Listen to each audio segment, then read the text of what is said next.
Then I heard sniffing. It was long and deep, pulling in a lot of air. The sound was right at my pack.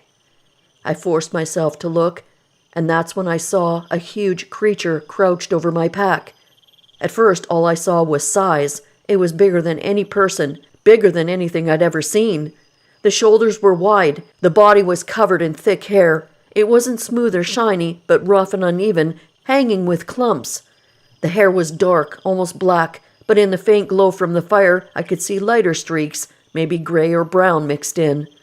The arms were massive and long, bending out from its sides and then hanging down past where a man's arms would stop. The hands were huge. The fingers looked like sausages, each tipped with a dark fingernail. The head was big and heavy-looking, sitting low between the shoulders without much of a neck. The forehead sloped back and the brow stuck out far, casting shadows over its eyes. The nose was broad and flat, but pushed forward more than a human nose. The nostrils flared as it sniffed. Its mouth was wide and closed, the jaw large and square. The skin of its face looked dark and rough, maybe grayish.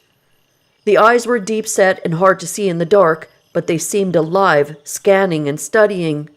They didn't shine like an animal's eyes when the light hit them. They just looked dark, like holes in the face, but I could feel them move when it turned its head. It bent lower toward the pack and pressed its nose against the straps. I could hear the sound of air rushing in, like it was taking its time, learning every smell. Then it lifted one hand and touched the pack lightly, pushing it against the log. It didn't grab it hard, it just moved it a little, almost like it was testing it. The smell coming off this thing reached me where I lay. It was strong and sour, like sweat and something rotting. It filled my nose and throat until I wanted to gag, but I did not dare move. I kept staring, trying to take it in, my heart racing so hard I thought it might burst. The creature stayed bent over my pack for what felt like forever. Then it slowly straightened.